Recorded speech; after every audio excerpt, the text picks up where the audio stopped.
up, Commanders fans? This your boy Commander Banter, back with another video. In today's video, I want to start off a series looking at each position room leading up to the regular season. And I think it's a good time to look at each position room as cuts are being made, rosters are being solidified, just to preview what we can expect in this coming regular season and in the first game against the Jacksonville Jaguars on September 11th. So let's go ahead and start off this video obviously with the QB room. We got Carson Wentz, Taylor Heinicke, and we drafted Sam Howell this past draft.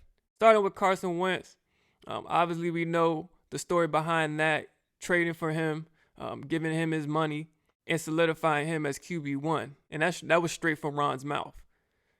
That he was brought in to be QB1. Me as a Commanders fan, with the previous last years of, correct me if I'm wrong in the comment section, but I believe we've had like 15 or 16 starting quarterbacks in the last 2 or 3 years. It feels good as a Commanders fan to know who our QB1 is going to be, and I know it feels good to Terry and Curtis and Jahan and all them boys that they know who's going to be throwing the ball week in and week out. So coming in, Carson Wentz in the OTAs and training camp, obviously, there's rumblings that he's inaccurate. That's been his MO in his NFL career. But also, he had that year that he was a MVP frontrunner when he was with the Eagles. The thing is that, as his Commanders fans don't know, is what Carson Wentz we're going to get. Went into watching last week's preseason game against the Carolina Panthers. Obviously, there was a lot of eyes on how Carson Wentz and the offense was going to operate. They had some struggles, as you would think, with a QB in a new system.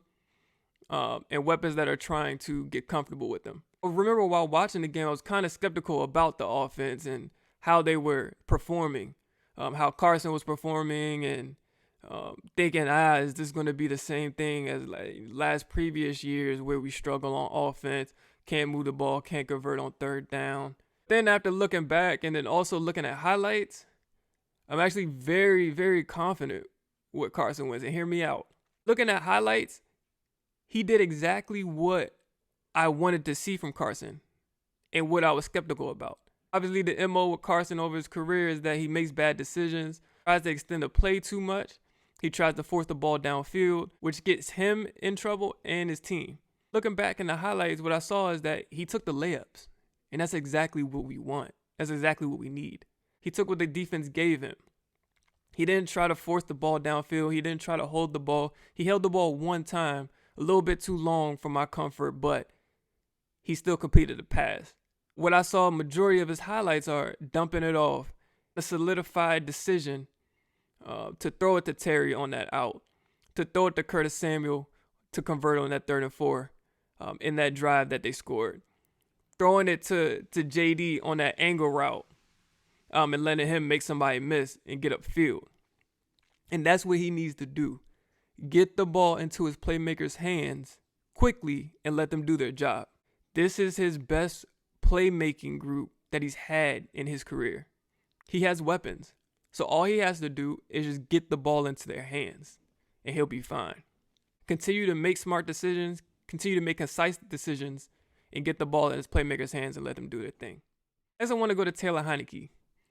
Obviously, looking back on the preseason and looking at highlights and everything, as we all know, Taylor's a backup. To see him last couple of years in his journey, but it shows with his lack of arm talent and his decision making. And as I mentioned in my last video, that showed in the preseason game. Missing one guy on the right side and then following that up with an interception, which was also another overthrow. He has to compensate for his lack of arm talent. But I think he's a valuable backup because even though he has a lack of arm talent, he has other strengths, and he can extend plays when he converted a first down with his legs. Even though he can't make every single throw, he can definitely get out of the pocket and make something shake. But like I said, Taylor Heinicke, he's a valuable backup. Good to be behind Carson. If he has to come in this season, I want him to run the offense exactly the same as Carson. Take what the defense gives him. Get it to his playmakers and let them do their job. You don't have to make the big play downfield. Lastly, let's look at Sam Howell, the rookie. Obviously, we all know that was a steal in the 5th round to get him. And now he has a chance to sit in the 3rd string and develop and learn. If we had to throw him in to the fire, we'd be in trouble. because he is a rookie. He showed some flashes, showed some good things. He had 2 rushing touchdowns. Obviously, the second one was a sneak, but that first one, stepping up in the pocket, making somebody miss in the open field and getting there. I like his athleticism. I like his mobility. Looking at the highlights in his previous preseason game, he looked like a rookie. He was staring at his targets too long. And in a 17-game season, teams are going to notice that. And they're going to start jumping routes. But I can definitely see some promise with Sam.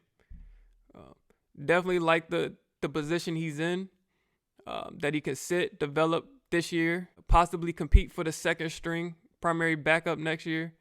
And then years after that, see what happens. He might be the quarterback of the future. So there's definitely some promise in this QB room for this year. Like I said, if Carson can just continue to stay smart, continue to get the ball in the playmaker's hands, we'll be fine. Taylor's a valuable backup, and I like the pickup with Sam. Let me know what you look forward to with Carson. What do you think about Taylor and in the future, and promise Sam? As always, hit up the comments section so we can banter back and forth about what we think. As always, like, comment, subscribe, and until next time, Commander Banter.